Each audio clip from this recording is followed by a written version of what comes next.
And we're here live at Audi Field after the Union's 2-0 win over DC United. I'm Dan Walsh from Philly Soccer Page, here with Adam Cann, former PSP writer, now with Philadelphia Union. We're here to talk about the game as Warren Creavalle gives him the evil eye walking by. Adam, what did you see in this game besides that awesome look? Well, I definitely saw that awesome look. It's what I remember most. I also see John Tannenwald over here take my picture. Dan's doing it. I think it was a type of game that the Union might not have won a few years ago, but this time they sustained some early pressure. They took it on the chin, and then once they turned it on, they got one break going the other way after a great trusty header in the box, and they put it away. And that was great work from C.J. Sapong and Corey Burke together. And since those guys have been on the field together, the offense has been clicking, and also, importantly, the defense has been very stout.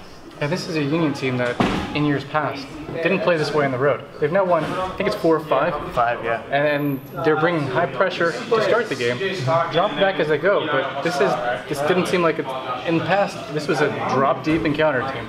I mean, was that anything like what you saw today? Well, if you go back and look at an interview with Jim Curtin when he first was taking the Union job, he was the interim at that point, and they asked him about the team style, and he said, "I'm a counterattacking guy." Yeah. And you saw a goal in the counterattack tonight, but that's definitely not how they play anymore. Like, it's a possession-based team. The second goal was from a nice little 1-2 with Bedoya and Deutschka in the middle. So you're just seeing a team that plays so quickly, I think, that other teams can't keep up. And in this league, if you can play at a fast pace, then teams are not that great at rotating side to side, and then you're finding space, and right now no one can stop. I mean, one of the things we talked about while we were watching the game was the way those three interconnect, but also the way that they make other players around them better. I mean, Keegan Rosenberry looks like a different player with that trio, certainly than he did a year ago.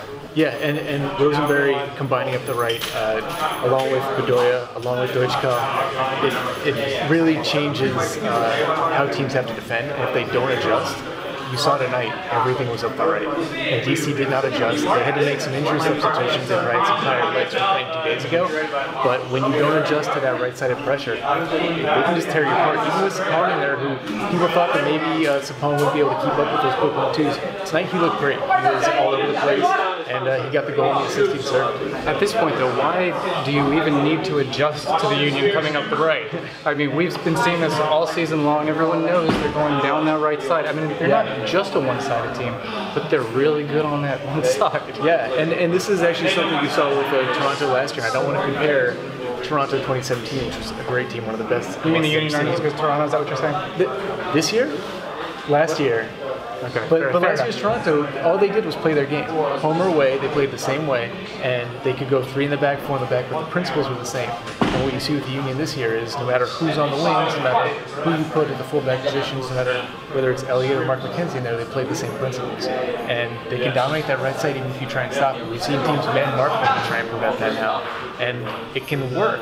It can slow them down, but it also takes the opposing team out of their rhythm. Well, yeah, I mean, when we saw it last week, New England, I mean, that's not a team that was going out to have any rhythm. Yeah. This DC team, though, this is a team that's been pretty high. Yeah. I mean, and it's not just a stretch of home games. You know, I mean, sure, that helps. Playing at home didn't help them tonight, but it's a different team. I mean, we saw some really sweet play between Acosta and Rooney tonight. They just couldn't nail that final product. We saw a few times where with them making those plays in the open field, or even in close spaces, and then the Union with some last-second, last-ditch recovery. Do you think that's by design, or is that just, hey, stuff happens, let's roll with it? I think it's a little bit of both. I think tonight you probably saw DC was a little looser than they've been in recent weeks because they were tired. I also think that missing Emil Assad hurts them quite a bit.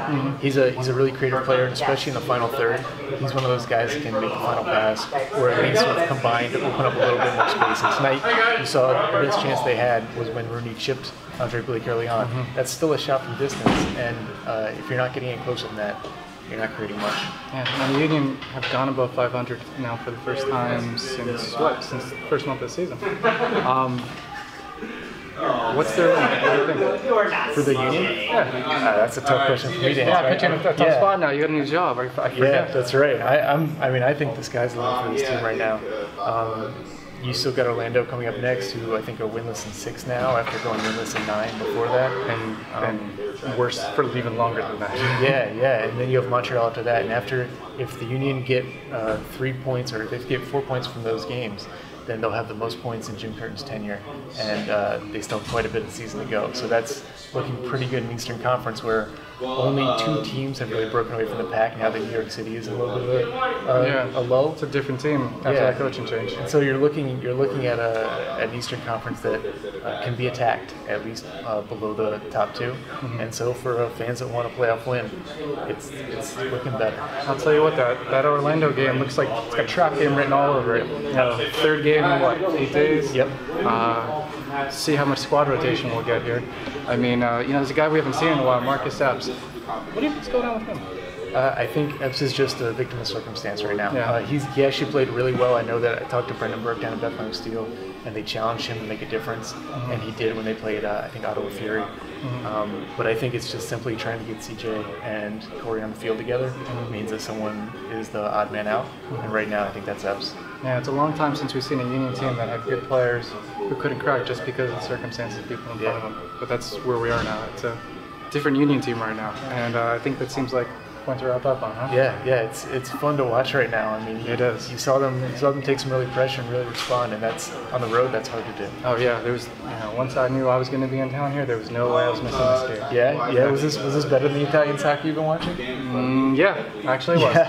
It was. But that's another story altogether. Yeah. Live from Audi Field, Adam Cann, Dan Walsh, doing it old school. Thanks a lot, guys.